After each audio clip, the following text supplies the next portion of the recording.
commencer, on va nous rejoindre en route. Donc bonjour à tous et bienvenue et merci d'être là pour ce webinaire donc dédié au métier de l'économie circulaire.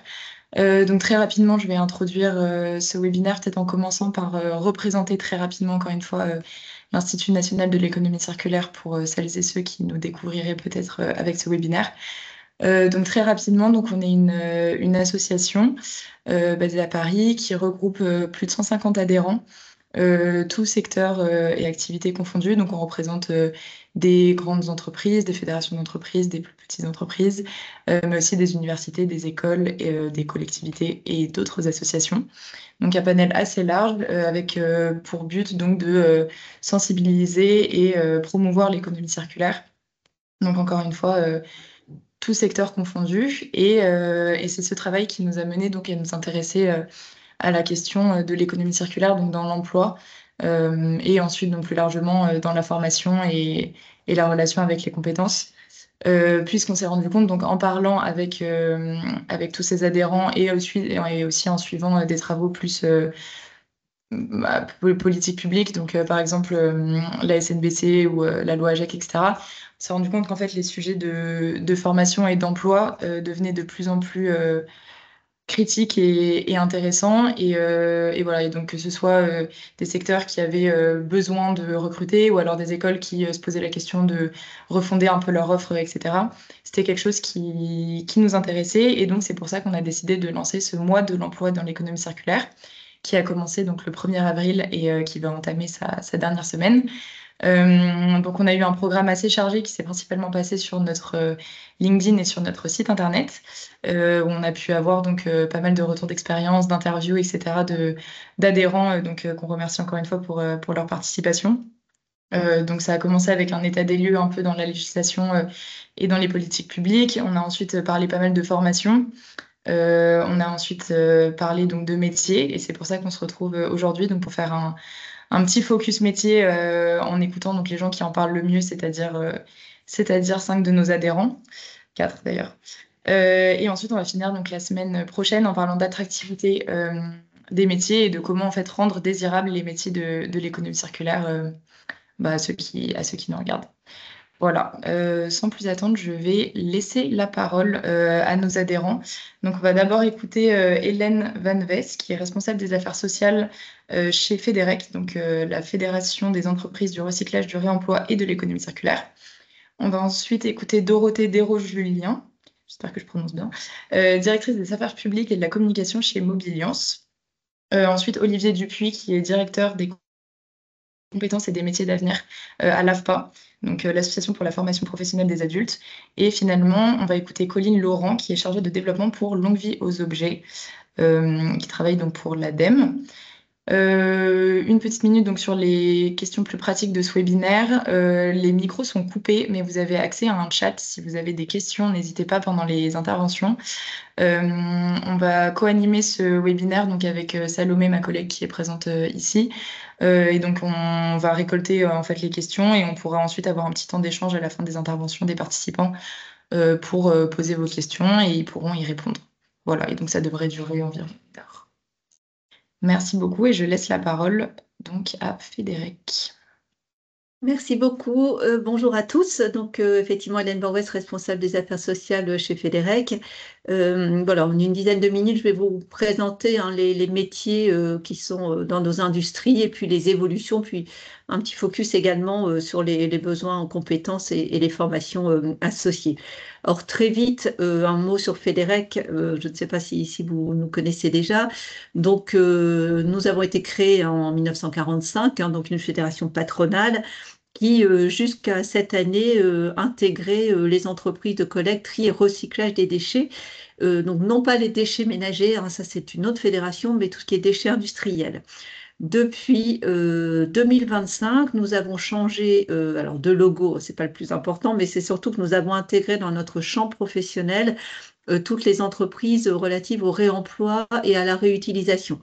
Alors, globalement, nous en avions déjà un certain nombre parmi nos adhérents, mais on a souhaité un peu officialiser et rendre conventionnel, en tout cas ce rattachement, puisque de plus en plus, et c'est le sens de l'histoire, les entreprises ont à cœur de réemployer et de réutiliser avant de passer finalement à l'étape de recyclage.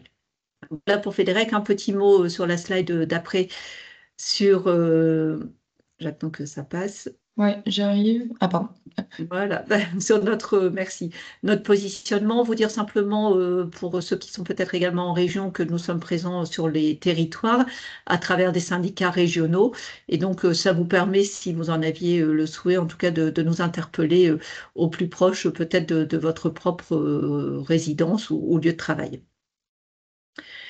Fédérec, je l'ai dit, on n'est pas sur les déchets ménagers, on couvre plutôt le déchet industriel et comme vous le voyez à l'écran, aujourd'hui on a 12 filières, des filières historiques, hein, plutôt autour des ferreux, non ferreux, et puis avec le temps bien sûr, et parce qu'on recycle de plus en plus et de mieux en mieux, des filières qui se sont agrandies, avec notamment les déchets électriques et électroniques en fin de vie, tout ce qui est des constructions automobiles, le BTP qui prend de plus en plus de poids, etc.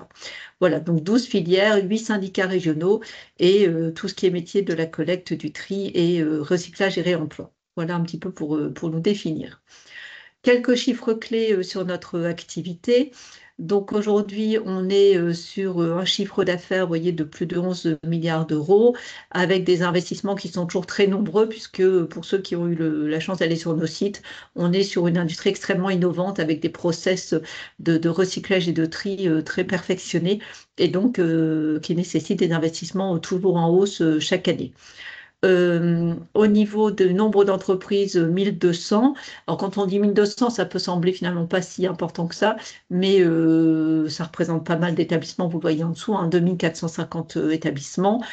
Quelques noms que vous connaissez pour citer les majors hein, dans notre profession, Veolia, Suez, Paprec de Richebourg, mais également beaucoup de TI et beaucoup de PME, TPE, puisqu'on reste quand même sur un secteur qui est marqué par des PME et des entreprises familiales.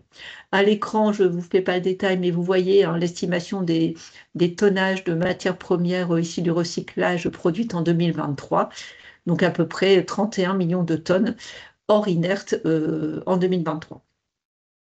Quelques chiffres au niveau de l'emploi, puisque c'est le focus que nous allons faire aujourd'hui. Alors, on a la chance d'avoir une profession qui se porte bien d'année en année, et donc ce sont des chiffres qui sont en progression. Cette année, 34 500 collaborateurs au niveau de la branche, avec également des structures d'insertion. Hein, vous le voyez en bas de l'écran, 12% de nos entreprises qui font appel à des structures d'insertion, notamment dans certains secteurs, le textile notamment. Je peux citer le Relais, hein, vous voyez, qui est un adhérent connu de tous et qui fait partie de nos membres et des effectifs un peu partout en France, avec bien entendu un petit peu plus de concentration dans les régions industrielles, Auvergne, Rhône-Alpes, Hauts-de-France, et les sièges sociaux en Île-de-France, qui expliquent effectivement qu'on a là le chiffre le plus important en termes d'effectifs et d'établissements. Pour faire un focus maintenant sur nos métiers, j'étais encore cette slide effectivement. Je vous ai dit que notre profession était plutôt se portait bien et chaque année observe une croissance d'emploi. Nous avons réalisé en 2021 une étude prospective de branche avec nos partenaires sociaux qui est venue conforter cette tendance avec, vous voyez, à horizon 2030. Alors l'étude avait été faite en 2021, hein, 16 000 recrutements. Dont 8 000 créations de postes et 8 000 renouvellements de postes.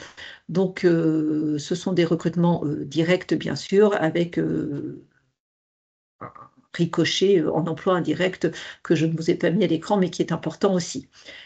Sur les créations de postes, nous sommes sur de l'industrie, donc bien entendu, ce seront davantage les postes autour de l'exploitation, de la maintenance, transport et logistique qui seront le plus en tension. Et reste derrière, vous le voyez aussi, les fonctions commerciales, fonctions support, qui seront également à renouveler. On a également, au cours de cette étude, identifié des compétences clés. Je y reviendrai après dans les slides. Le focus maintenant sur nos métiers, vous avez là une roue, entre guillemets, des familles de métiers chez nous. Je viens de le dire, on est sur une forte majorité de métiers autour de l'exploitation et de la maintenance, avec des ouvriers, des employés autour du tri et de la collecte, mais également beaucoup de logistique et de transport, hein, puisqu'il faut forcément aller chercher le déchet, le ramener sur nos sites, puis le ramener chez nos clients. Donc beaucoup de chauffeurs poids lourds et beaucoup de conduite d'engins également, de grues, notamment sur nos sites. Arrive ensuite plutôt la partie achat-vente, hein, qui est extrêmement importante chez nous également, les fonctions support et la partie R&D et QHSE.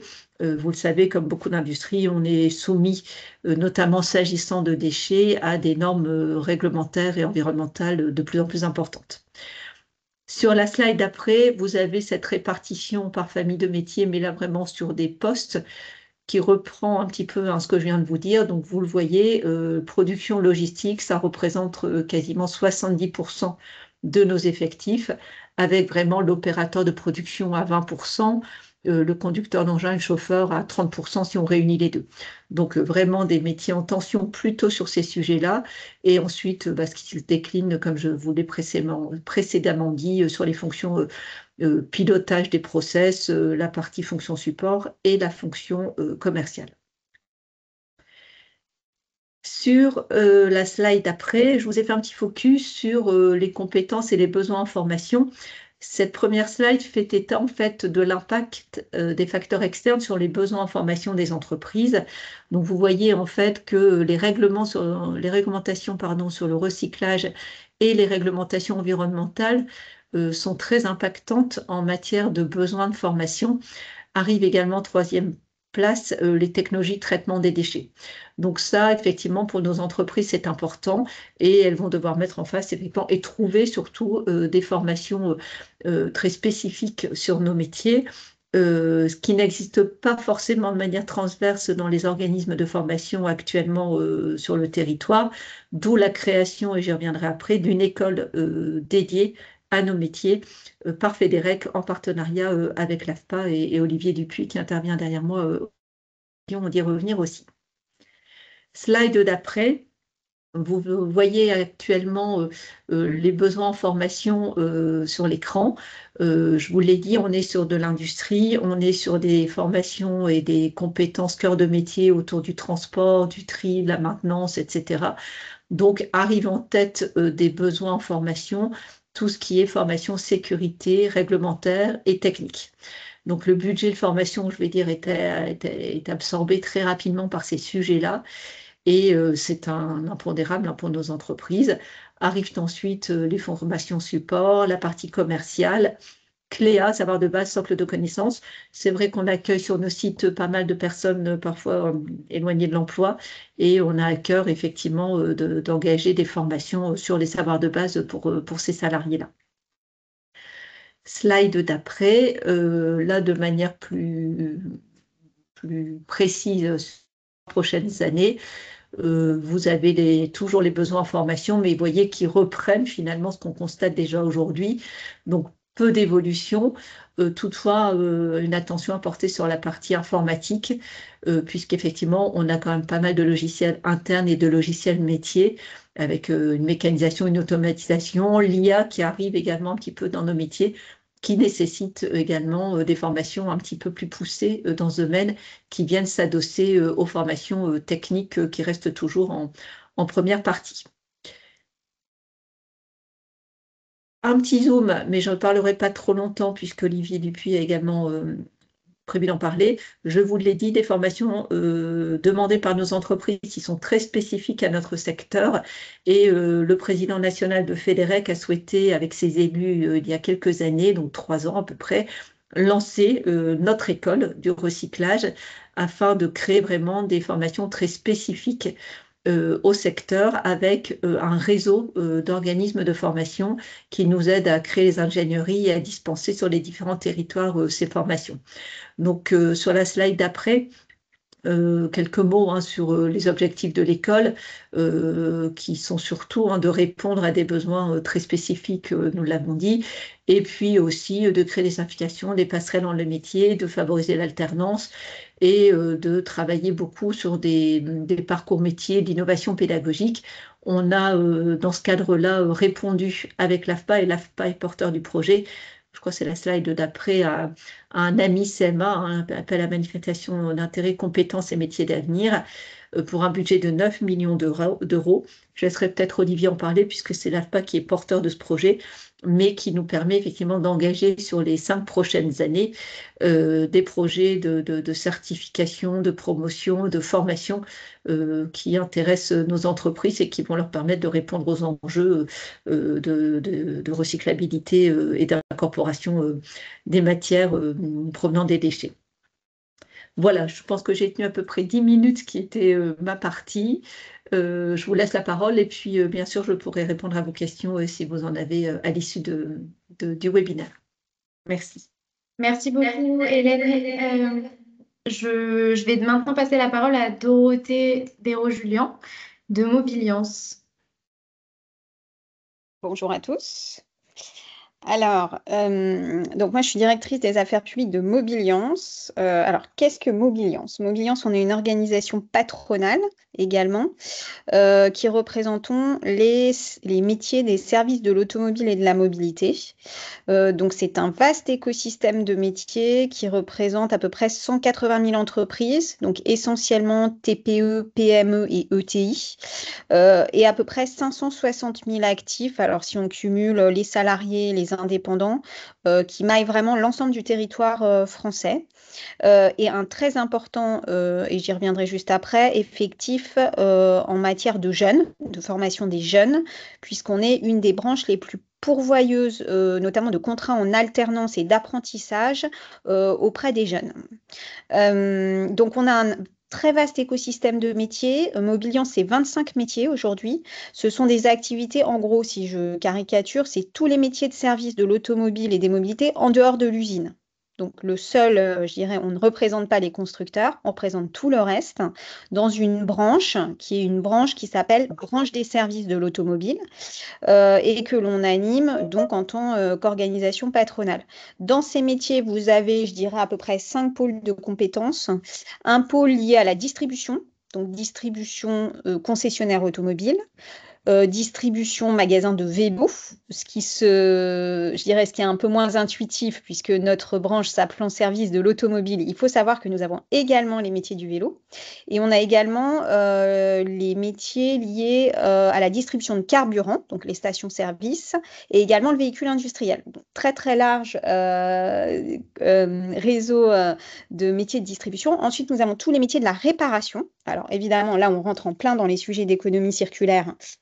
Puisque nous avons un pôle très très important en termes d'économie circulaire, à la fois lié à nos métiers qui gèrent le recyclage, donc les centres VHU agréés, donc qui gèrent, qui démontent et qui traitent le véhicule. Donc ça, c'est voilà, premier typologie de métier. On a également tous les métiers du remanufacturing, qui est une branche, et j'y reviendrai tout à l'heure, que l'on a intégrée il y a 2 ans, liée donc à tout ce qui est reconditionnement et réemploi. On a également les métiers du rétrofit. Donc, pour les novices, le rétrofit, c'est le fait de changer un véhicule thermique en véhicule électrique, donc de mettre dans un véhicule thermique une batterie pour en faire un véhicule électrique. Donc, c'est la transformation du véhicule.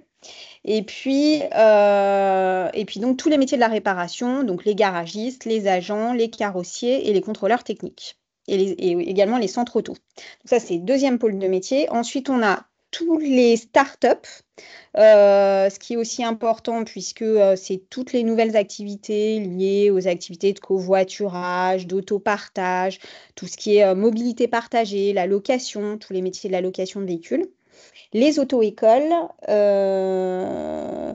Et donc voilà, ça vous fait un peu c'est un très très important écosystème donc de services. Si j'en reviens ensuite à la formation des jeunes, donc à la rentrée 2024, sur une année, nous avons formé plus de 73 000 jeunes. Donc c'est très très important, hein, c'est une des branches qui forme le plus de jeunes, notamment dans toutes nos activités de réparation automobile. Ça, c'est extrêmement, voilà, c'est une des activités qui embauche énormément, notamment en contrat d'apprentissage. Sur les 73 000, vous avez à peu près 41 000 jeunes qui préparent une formation par alternance, donc dans les métiers spécifiques pardon, de la branche, ce qui fait à peu près 57% des jeunes qui sont donc en formation par alternance. Donc voilà, ça vous donne à peu près voilà, un peu voilà, un ordre de grandeur. Et puis aussi, nous avons à peu près 5000 jeunes qui préparent une certification de branche, donc un CQP ou titre à finalité professionnelle. Voilà, ça vous donne à peu près les grandes masses. On fait avancer le sujet de la mixité au sein de nos métiers. Alors, c'est vrai que dans les métiers de l'automobile, voilà, on sait que c'est pas toujours évident, mais on a beaucoup de campagnes liées à la féminisation de nos métiers. Il y a des métiers où il y a un peu plus de femmes que d'autres, notamment dans la distribution automobile, par exemple, dans la vente. Vous avez voilà, des effectifs un peu plus féminins, même si on regrette encore que ce soit c'est à peu près un tiers des effectifs sur la vente automobile. Vous avez les auto-écoles aussi, où vous avez voilà, un assez grand nombre de femmes dans ces métiers. Et puis, petit à petit, on va dire c'est à peu près 25% de femmes si on fait une moyenne sur l'ensemble de nos métiers. C'est en constante progression, mais encore une fois, on mène des campagnes de promotion aussi avec l'association WAVE au sein du secteur pour promouvoir la féminisation des métiers. Et d'ailleurs, sur ce sujet, on est en train de lancer une grande campagne avec cette association pour faire du mentoring auprès des femmes et pour un peu les booster dans leur carrière au sein des services de l'automobile. Voilà, ça vous donne un petit peu le type d'action qu'on peut mener sur ces sujets. Si j'en reviens un petit peu sur les grandes tendances pour nos métiers. Donc, nous, en fait, nos métiers, ils sont en pleine transformation actuellement, puisqu'il y a, comme vous le savez, un fort mouvement. Il y a la décarbonation, comme au sein des autres secteurs, ce qui entraîne mécaniquement une transformation à la fois dans la formation et la transformation des compétences au sein des activités, au sein de nos métiers. Et donc, au sein de la branche, on suit ce sujet bien sûr avec beaucoup d'attention. On a intégré au sein de la branche des services de l'automobile de nouveaux métiers, là, depuis 3 ans. Donc, comme je le disais tout à l'heure, on a de nouveaux métiers tels que le rétrofit, qui est voilà, une activité innovante qui progresse beaucoup et qui permet de décarboner le parc.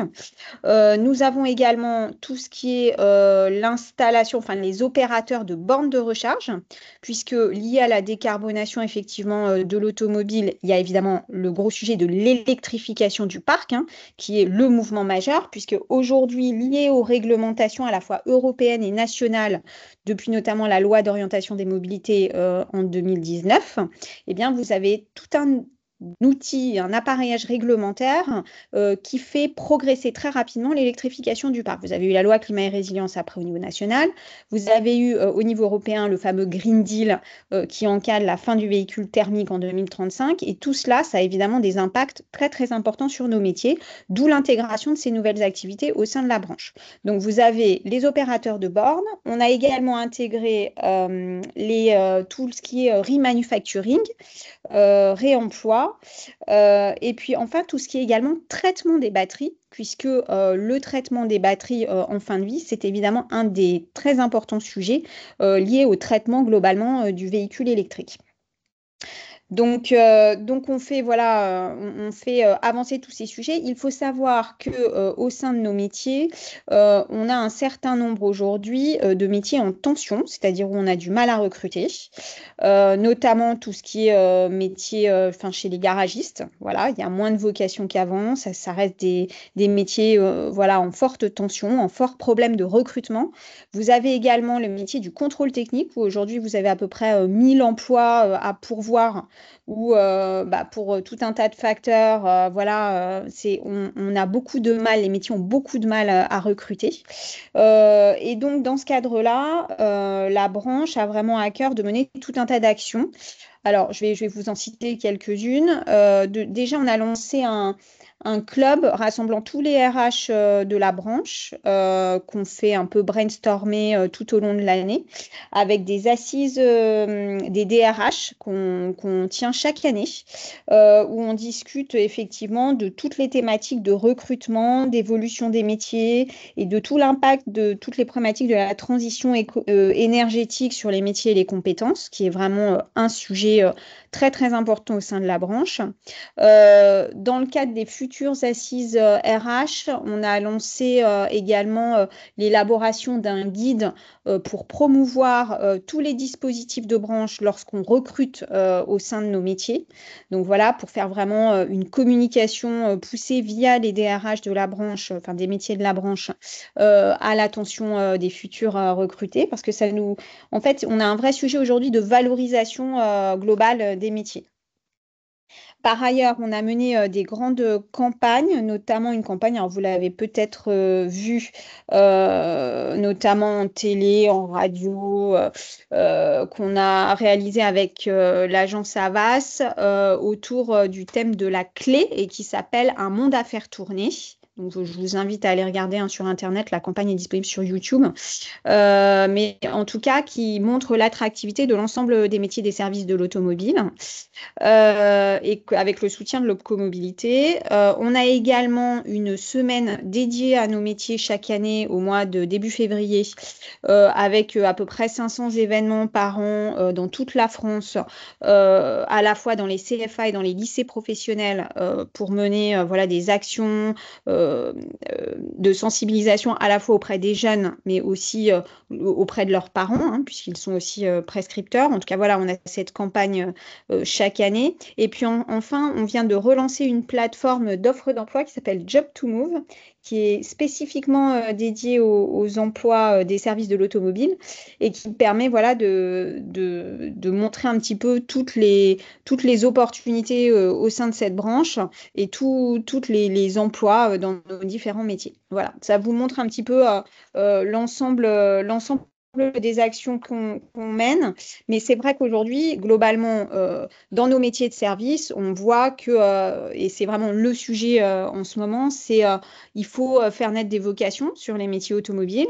C'est pas toujours évident. On a une période aussi où l'automobile parfois est un petit peu, enfin, dans les médias, hein, la communication est parfois un petit peu compliquée parce que ce sont des métiers en pleine transformation. Mais il y a beaucoup d'opportunités et donc voilà, c'est ce qu'on tient à montrer, à valoriser dans le cadre de l'ensemble des actions de la branche. Voilà. Merci beaucoup, Dorothée. Je vais maintenant passer la parole à Olivier Dupuis de l'AFPA et pareil que les autres, une dizaine de minutes. Oui, bonjour à toutes et tous. Donc Olivier Dupuis, je suis en charge du sujet compétences et métiers d'avenir. Alors assez simplement, ça veut dire essayer d'anticiper les besoins futurs pour évidemment préparer les formations qui vont avec. L'AFPA, on est né juste après-guerre, hein, la Seconde Guerre mondiale, avec un mot d'ordre assez simple à l'époque, c'était accompagner la reconstruction de la France. Et donc nous sommes très tournés vers les métiers manuels, hein, c'est l'ADN de la maison, avec aujourd'hui des formations qualifiantes à plus de 250 métiers. Alors ça reste des métiers du geste, mais pas que, des métiers du chiffre aussi.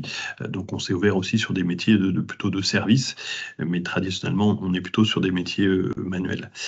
Et puis au-delà de former, on accompagne aussi avec un certain nombre de programmes pour les plus jeunes, pour les adultes, etc., pour à la fois accueillir le plus de personnes possible en recherche de solutions, et puis pour proposer des parcours qui permettent d'avoir une insertion ensuite dans l'emploi. Nous sommes le premier acteur de la formation professionnelle en France. Alors, professionnelle continue, hein, c'est-à-dire que, vous savez, dans le système de la formation, il y a l'éducation qui est d'abord en premier niveau, et puis la formation continue ensuite. Et donc, nous sommes au titre du ministère du Travail, nous délivrons des titres professionnels, hein, qui est donc l'équivalent d'un diplôme professionnel. Pour vous donner quelques chiffres, alors pas beaucoup, hein, pour ne pas vous assommer, mais en 2023, et on est à peu près au même niveau en 2024, nous avons accueilli et formé plus de 160 000 personnes à ces différents métiers, avec une implantation assez forte en territoire, puisque nous avons 126 centres, et quand on ajoute les annexes et les bâtiments de ces centres, on a à peu près 200 implantations dans toute la France, ce qui permet donc d'être relativement proche à la fois des individus qui souhaitent se former et des entreprises aussi qui veulent évidemment former leurs ou futurs ou salariés pour des montées en compétences. Et donc, nous sommes très tournés vers le monde de l'entreprise avec aujourd'hui plus de 6500 entreprises clientes et des liens, et c'était le sens aussi de la présentation d'Hélène Van Wees, des liens avec un certain nombre de branches et de professions, et par exemple avec Fédérec. Quand on regarde, alors j'ai fait d'autres diapos assez simples. La suivante, donc sur le projet EN2R. Et puis j'aurai un focus sur plutôt les métiers de l'économie circulaire ensuite. Alors, je ne vais pas être très long parce que Hélène en a dit l'essentiel, mais ce qui est important, c'est que, et ça a été souligné aussi par l'intervenante précédente, c'est qu'il y a des forts besoins et beaucoup de métiers en tension, et que c'est avec des alliances à la fois des branches, des opérateurs de l'emploi et de la formation qu'on peut trouver un certain nombre de solutions pour à la fois les capter des personnes, du public, et puis pour proposer des formations qui soient en lien avec les besoins, parce qu'évidemment, le plus important, c'est de répondre à la fois aux souhaits des personnes, mais aux besoins aussi des entreprises. Donc, on a besoin de cette proximité avec les associations professionnelles, les branches professionnelles, pour que les formations que les uns et les autres puissent proposer répondent aux besoins concrets. Et c'est le sens de cette école qui a une particularité, c'est que c'est une école hors les murs. C'est-à-dire que elle n'a pas de fondement juridique, si ce n'est une alliance entre partenaires. Et c'est ça qui fonde ce projet, à partir d'un portage politique important d'une branche, donc Fédérec, pour qu'ensuite un certain nombre de partenaires se mettent ensemble pour porter des actions de formation. Et puis au-delà de la formation, créer aussi, et c'était le sens de ce qu'évoquait tout à l'heure Hélène Van Wees, avec un important projet porté par France 2030, pour construire des formations de demain. C'est-à-dire que sur ce secteur, d'autres aussi, mais sur ce secteur en particulier, les formations et les besoins évoluent vite. Et donc, il faut qu'on fasse évoluer aussi les contenus de formation, les contenus pédagogiques. Et puis, vous voyez sans doute, mais d'où vous êtes, c'est-à-dire que la façon de former, elle aussi, évolue. On n'est plus simplement en formation à l'ancienne, papier-crayon, ça se fait encore un peu, mais de moins en moins quand même. On est beaucoup en formation, évidemment, nous concernant sur des ateliers de travail sur site, mais aussi des formations à distance, le digital, l'IA qui s'invite, ça a été indiqué juste avant aussi. Donc, c'est aussi comment concevoir différemment les formations, sachant qu'il y a aussi un enjeu d'attractivité. Donc, il faut aussi que à la fois le métier soit attractif, mais que la formation qui y conduit le soit aussi. Donc, on est obligé aujourd'hui de repenser beaucoup comment on forme les personnes pour qu'on puisse les accompagner sur ces métiers. Alors, sur les formations en tant que telles, juste avant de dérouler ces 3 exemples, peut-être que ce qui est intéressant à noter, c'est qu'il y a un peu de dynamique sur le secteur du recyclage, du réemploi. C'est-à-dire qu'il y a à la fois des métiers très spécifiques, donc des nouveaux métiers, qui vont être liés à des technologies nouvelles, à des tri nouveaux. Et puis, il y a aussi des évolutions d'à peu près tous les métiers. C'est-à-dire que ce n'est pas uniquement tout d'un coup que des nouveaux métiers qui arriveraient et puis qui remplaceraient les anciens. Ce serait trop simple. Il y a pour partie des métiers nouveaux qui arrivent, certes, mais il y a aussi beaucoup d'évolutions dans chacun des métiers et dans presque tous les métiers. Si on prend le recyclage, à la fois sur la partie administrative et sur la partie opérationnelle, en production, il y a des évolutions qui se font sur à peu près tous les postes de travail. Donc c'est aussi ce qui rend parfois difficile l'évolution des compétences, parce qu'il faut adresser à peu près l'ensemble des postes de travail dans une entreprise et pas simplement quelques postes clés qui eux-mêmes ont une évolution forte. Donc, il faut équilibrer ces évolutions entre quelques métiers très nouveaux, où il faut créer toutes pièces des formations et des métiers, et puis à peu près l'ensemble des métiers qui doivent prendre en compte des évolutions fortes du système. Donc, c'est cet équilibre-là qu'il faut trouver, et qui fait que la transformation est parfois un peu lente, parce qu'on adresse beaucoup de sujets. Sur la diapo suivante, alors c'est une illustration, hein, parce que comme on a beaucoup de formations et beaucoup de métiers, je ne vous ai pas fait le catalogue complet, ça aurait été un peu fastidieux, mais quelques zooms alors qui viennent compléter en fait ce qui a été dit précédemment. Évidemment, on a des sujets sur l'hydrogène, la réparation, sur le recyclage. Donc, on travaille tous ces sujets. Mais là, ce qui était intéressant, c'était de regarder quelques sujets un peu complémentaires sur la dimension de l'économie circulaire. Et là, on est plutôt sur des métiers nouveaux. en l'occurrence. J'en ai pris trois exemples.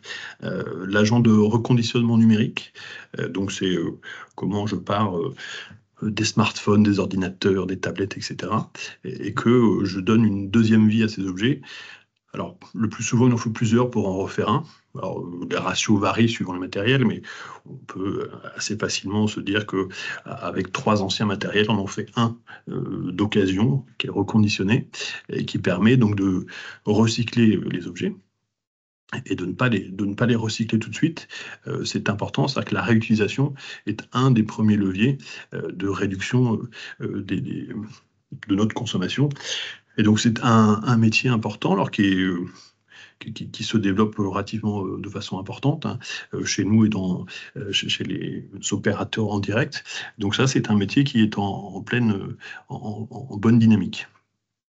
Un deuxième métier, alors qui est peut-être pas très connu, en tout cas c'est une formation qui fonctionne assez bien, c'est réparateur de matériel outdoor. Alors, bon, encore un anglicisme, vous direz, mais c'est donc du matériel extérieur, de camping, de loisirs. Vous imaginez quelques enseignes de sport un peu connues. C'est comment, au lieu de jeter sa tente parce qu'elle est un peu décousue, au lieu de jeter son vélo parce qu'il y a une pédale cassée, etc., c'est comment alors, c'était un peu le SAV à l'ancienne, mais c'est-à-dire qu'il s'est vraiment renforcé dans une logique beaucoup plus importante de je répare dès que je peux. Et donc ça adresse des compétences très, très variées sur un métier qui est lui aussi en pleine évolution. Et puis le troisième, alors, je ne rentre pas dans le détail des contenus, alors j'ai mis les liens sur les titres, ça permet d'aller sur notre site, de voir un peu plus en détail, mais c'était plus pour imager le type de formation qui pouvait être mise en œuvre. Et puis une sur la conception industriel de système mécanique, alors ça paraît peut-être un peu abscon, c'est des métiers importants dans l'industrie, et puis surtout, alors on ne voit pas peut-être tout à fait le bas de la diapo, mais c'est d'intégrer l'éco-conception. C'est-à-dire qu'un des éléments importants de l'économie circulaire, c'est de se situer le plus possible en amont. Et donc, si on éco-conçoit ce qu'on produit, on peut d'autant mieux les réparer, les recycler. Et vous avez des notions de réparabilité, par exemple, qui commencent à émerger, où on intègre dès le début de la construction d'un équipement le fait qu'on va pouvoir le réparer facilement. Donc ça, c'est une notion importante, c'est-à-dire qu'il faut traiter toutes les étapes et que l'éco-conception fait partie d'une étape importante. Voilà en quelques exemples les métiers sur lesquels nous pouvons faire des formations, sachant que l'AFPA, comme beaucoup d'autres organismes, évidemment travaille en permanence sur les formations nouvelles. Et donc là, ce sont celles qui existent, mais d'autres sont en chantier. Merci beaucoup, Olivier. Et on va terminer ce webinaire par une présentation de la plateforme Longue Vie aux Objets par Colline Laurent. Donc, Colline, tu vas pouvoir partager ton écran une fois que Louise aura terminé son partage. Alors, on ne t'entend pas.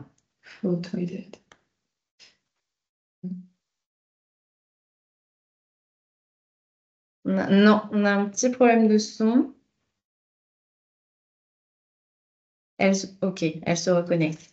Mais dans ce cas-là, on peut peut-être commencer. Il y avait quelques questions dans le chat qui concernaient les précédentes interventions. Il y avait notamment une question sur les compétences nécessaires pour le réemploi. Peut-être que Hélène, vous aviez des éléments de réponse. Il me semblait que Jérôme demandait les besoins en compétences dans les filières de réemploi.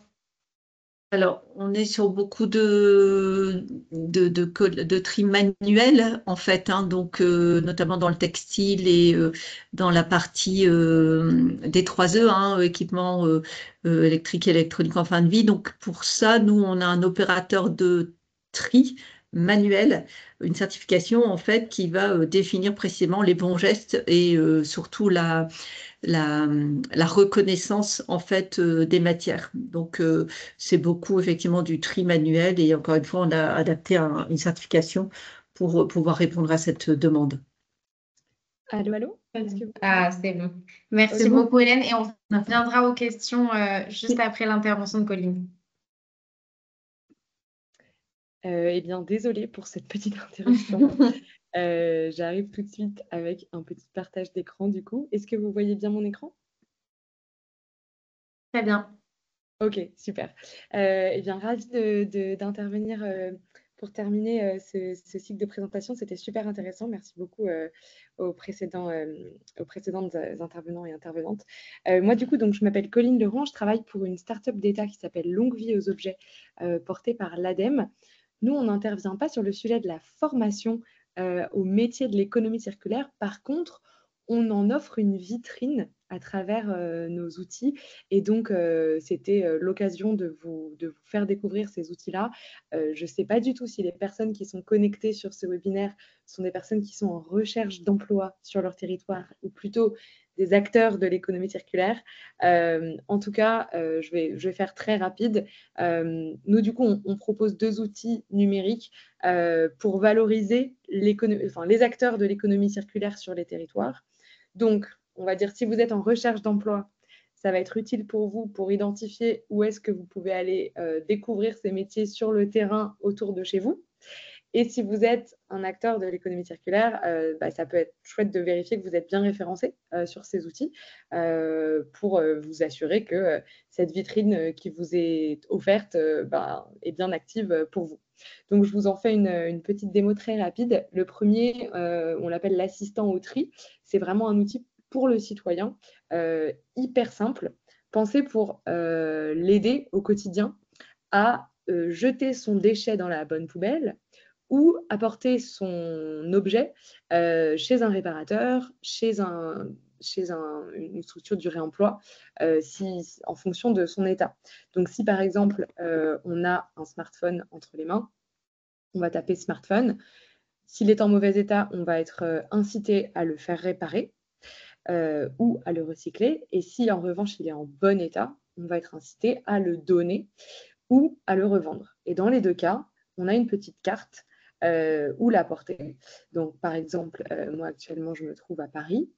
Donc, je vais taper Paris et je vais avoir directement à Paris des structures dans lesquelles je peux revendre, donner mon téléphone. Et de la même façon, s'il est en mauvais état, je vais essayer sur une autre ville pour vous montrer. Si je mets par exemple Toulouse, là, je vais avoir les points qui permettent de le réparer et en violet, les points qui permettent de le recycler. Et donc, quand on clique sur une adresse, on a ici le détail qui s'affiche, le numéro de téléphone du professionnel. S'il a un site internet accessible, en général, le site s'affiche aussi ici. Et donc, vous voyez, la petite pastille jaune, c'est les réparateurs qui proposent le bonus réparation. Donc, si vous cherchez à identifier un petit peu quels professionnels de l'économie circulaire existent déjà autour de chez vous et peuvent peut-être vous donner des infos très concrètes sur le métier, vous pouvez utiliser ce site. Et puis, d'un point de vue plus large, au quotidien, si vous avez besoin de faire le tri. Donc ça, c'est l'outil très centré citoyen qui est accessible simplement via l'URL quefairedemesobjets.fr ou quefairedemesdéchets.fr. Les deux noms de domaine existent. Et puis le second outil, qui est en fait une composante de cet assistant au tri, mais qui existe aussi par lui-même, c'est la carte, qu'on a appelée tout simplement la carte des acteurs de l'économie circulaire. En fait, si on dézoome au maximum, c'est carrément une carte de France sur laquelle on a référencé l'ensemble des acteurs qui réparent, qui permettent de donner, d'échanger, d'acheter, de vendre de la seconde main, etc. Donc, vous voyez, ça couvre vraiment tout le territoire, y compris l'outre-mer.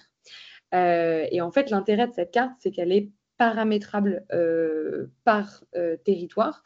Donc, en fait, ce qu'on a fait, c'est qu'on a créé un configurateur où les collectivités locales peuvent directement dire moi, je voudrais créer une carte pour ma collectivité.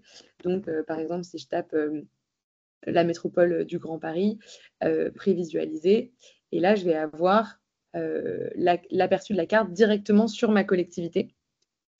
Et je vais avoir un petit bout de code pour l'intégrer à mon site internet. Donc ça, si vous êtes une structure professionnelle qui a vocation à valoriser les acteurs de l'économie circulaire et que vous voulez les rendre visibles depuis votre site, en fait, vous pouvez ajouter cette carte-là à votre site internet pour dire, regardez, peut-être moi, je suis un acteur de l'économie circulaire, mais je ne suis pas tout seul. Il y en a plein d'autres dans mon écosystème. Et voilà tous ceux qui sont autour de chez moi. Ce configurateur-là, il fonctionne avec les codes de PCI. Donc, ça fonctionne par collectivité. Si vous avez un besoin ou une envie de configurer cette carte à une échelle plus fine, par exemple, on a des ressourceries qui nous ont demandé est-ce que vous pouvez faire apparaître juste les acteurs autour de notre ressourcerie. Si je vous montre à quoi ça ressemble, je crois que c'est Tous Ressources, qui est une ressourcerie à Saint-Mandé. Voilà, et donc eux, sur leur page de la collecte, ils ont indiqué leurs horaires de collecte et ensuite, ils ont mis la carte, vous voyez, zoomée autour de chez eux pour montrer pour tous les objets qui ne reprennent pas où est-ce que les citoyens peuvent se rendre pour donner ou faire réparer leurs objets. Donc, c'est un exemple d'acteurs de l'économie circulaire qui utilisent nos outils. Donc, voilà pour la petite démo. Je ne sais pas si ça vous évoque des questions ou des remarques, mais en tout cas, je serais ravie d'y répondre dans le chat ou maintenant si on a le temps. Merci Colline. Oui, donc le but de cette présentation, c'était de montrer de montrer qu'il était possible de mettre en relation des compétences dans l'économie circulaire et des besoins, donc notamment des besoins citoyens. Donc c'est pour ça qu'on a pensé que ce serait pertinent de faire intervenir Colline ici. Donc n'hésitez pas si vous avez des questions. Je vois que Olivier a déjà commencé à répondre un petit peu dans le chat. Donc je vais remonter. On avait donc répondu à la question de Jérôme et un autre Jérôme s'est rajouté juste après qui explique donc avoir un petit problème de collecte de données sur les perspectives en recrutement, de déboucher, des données chiffrées pour justifier le besoin. Peut-être que Olivier, vous avez un petit peu des éléments sur le sujet, mais en tout cas, Olivier, si vous êtes toujours là. Oui, alors c'est un peu toujours la même difficulté. Je vais pas avoir une réponse simple. C'est que sur les données, alors si on raisonne sur une branche, par exemple, Fédérec a des données très fines sur son secteur. Mais si on raisonne les métiers de l'économie circulaire, il n'y a pas de fédération unique sur le sujet. Il n'y a pas d'acteur unique et la donnée est évidemment assez dispersée. Donc il y a des bonnes sources. Effectivement, Fédérec en a une très bonne. Il y a des sources officielles. Alors dans le cadre des travaux France 2030, il y a des publications qui sont faites régulièrement, donc on peut retrouver des données intéressantes. Après, vous avez sur la partie emploi une ressource importante qu'on appelle les BMO, les besoins de main-d'œuvre que publie France Travail pour voir l'attractivité, enfin les besoins en emploi sur un secteur. Donc il n'y a pas de ressources magiques où tout serait au même endroit. Hein. Et c'est pour ça que quand on s'empare du sujet, on est souvent obligé de faire des études prospectives en amont parce qu'il faut déjà collecter des données qui sont souvent assez dispersées. Donc voilà, il y a quelques, mais on pourra les redonner, mais il y a quelques bonnes ressources, mais il n'y a pas de ressources uniques, me semble-t-il.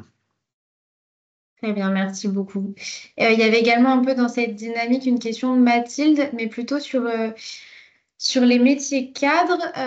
Donc par rapport aux métiers manuels, c'est vrai qu'on a beaucoup évoqué métiers manuels ou les métiers non cadres plutôt, dont on a pas mal parlé là à l'instant. En effet, on a moins de données sur les métiers cadres, mais je peux vous inviter à vous référer à notre publication du jour sur LinkedIn qu'on a réalisée en collaboration avec Circulaire, qui parle justement du top 3 des métiers qui recrutent côté cadre dans l'économie circulaire. Donc, on a des métiers dans les bureaux d'études et de design, des métiers dans les approvisionnements et les achats responsables et des métiers dans le marketing et la communication qui permettent de créer tout ce qu'on appelle les nouveaux récits, etc. Donc ça, c'est plutôt des métiers qui ont tendance à se développer. Après, Mathilde, vous parliez des encadrants. Peut-être que Hélène, vous aviez des choses à dire. Oui, alors effectivement, je l'ai dit, la plupart de nos métiers se situent dans le cœur de l'exploitation, mais par contre, les métiers cadres et agents de maîtrise progressent également de plus en plus. Typiquement, en fait, avant, c'était quoi un centre de recyclage? C'était un homme. qui faisait tout en fait, hein. Il était à la fois chef d'entreprise, il s'occupait un peu de la qualité, de la sécurité, il prenait le camion quand il fallait conduire, il se mettait sur la chaîne de tri. Bon, avec les réglementations environnementales, l'exigence de tri, les exigences réglementaires, aujourd'hui les entreprises sont bien plus structurées qu'elles ne l'étaient il y a 20, 30 et bien plus avant. Donc vous avez les fonctions support 4 qui se sont énormément développées, notamment sur la partie qualité, sécurité, environnement. On a aussi toute une structuration du marché avec des éco-organismes qui n'existaient d'avoir des personnes en compréhension de ce marché-là et en capacité notamment de répondre à des appels d'offres qui sont issus de tout ça. Donc, on a quand même de plus en plus de cadres et d'agents de maîtrise dans nos métiers très spécialisés sur l'environnement et l'économie circulaire. Merci beaucoup, Hélène. Je vous laisse poser vos questions dans le chat si vous en avez encore. Mais sinon, je pense que nous allons pouvoir conclure ce webinaire. N'hésitez pas, hein, je laisse encore les commentaires ouverts et on y reviendra d'ici quelques minutes si besoin. Mais je remercie vraiment, enfin nous, Louise et moi, remercions vraiment tous les intervenants d'aujourd'hui pour leurs apports et leurs explications. On espère que ce webinaire vous a plu. Et donc, je vous rappelle qu'il s'inscrit dans le mois de l'emploi, de la formation et des compétences dans l'économie circulaire que nous organisons à l'Institut national de l'économie circulaire depuis début avril, qui terminera la semaine prochaine, le 25. Et on avait pour objectif de défricher un petit peu les perspectives d'emploi et de formation dans l'économie circulaire parce qu'on pense que c'est important de susciter l'intérêt autour de ces métiers qui sont amenés à beaucoup grandir, à beaucoup évoluer. On le voit, ça représente aujourd'hui que 800 000 emplois, j'ai envie de dire 800 000 emplois en France, mais il y a une évolution qui est quand même assez importante dans la dernière décennie notamment. Et donc, je vous invite à regarder tous nos contenus déjà postés sur le sujet et à vous intéresser à ceux de la semaine prochaine notamment, qui parleront d'attractivité des métiers de l'économie circulaire. N'hésitez pas à nous contacter si vous avez besoin de précision. On vous mettra en relation avec les bonnes personnes. Ce webinaire a été enregistré, donc il sera disponible en replay sur notre chaîne YouTube. Donc, n'hésitez pas à le partager autour de vous. Et je vois une dernière question de Gilles qui parle d'un état des besoins en formation sur un département. Alors, je ne sais pas si quelqu'un a la réponse à cette question. Alors, je ne sais pas si j'ai la réponse, mais en tout cas, il y a un interlocuteur qui est important, c'est l'État, évidemment, et l'État, à travers ses services déconcentrés de l'emploi, donc les DRET, c'est les dettes, et le bon interlocuteur pour avoir des informations sur un secteur donné. Donc, après, il y a aussi, et c'est le cas par exemple de Fédérec, qui a des antennes régionales, donc c'est aussi de contacter l'antenne régionale pour avoir peut-être des infos après infra et sur le niveau des départements. Mais il y a des acteurs publics et des acteurs professionnels qui sont les deux bonnes entrées souvent. Merci beaucoup. Alors, je ne suis pas sûre de comprendre exactement la question, Billy, sur le niveau commercial au niveau commercial, pouvez-vous développer l'encadrement dans l'économie circulaire? Je ne suis pas sûre de comprendre le sens de la question. Si vous pouviez la préciser un petit peu.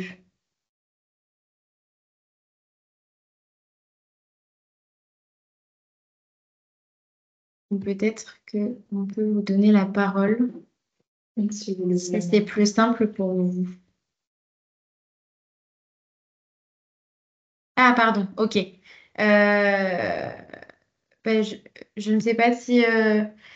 donc, des postes de cadre commercial en encadrement? Bah, c'est de l'achat et de la vente de matière, en fait, hein, l'achat de déchets et la revente ensuite des matières transformées. Donc, c'est un poste qui nécessite de très bonnes compétences techniques. Et d'ailleurs, on a des commerciaux qui parfois viennent du terrain, puisqu'effectivement, ça demande une grande connaissance à la fois des matières, également des cours, des matières vierges, puisque si vous avez un cours du pétrole, par exemple, qui est bas ou haut, ça va forcément faire impacter le cours, l'achat de la matière recyclée ou pas. Donc, alors, au niveau commercial, on travaille justement au niveau de l'EN2R, au niveau de notre école. C'est une collègue à moi qui s'en occupe sur la création de parcours de commerciaux qui sont effectivement des parcours un peu particuliers qui nécessitent, comme je vous disais, cette connaissance de la matière. Donc, à ce stade, Olivier, tu me diras si vous avez avancé ou s'il y a eu un avancement avec Aude. Là, tu l'as peut-être eu plus récemment que moi au téléphone. En tout cas, c'est un sujet qu'on souhaite développer au niveau de l'école. Très bien. Eh bien, merci beaucoup, Hélène. Merci beaucoup à tous. Je vous souhaite une très bonne fin de journée, une très bonne journée même. Et on espère vous revoir bientôt. Merci. Au revoir, bonne journée.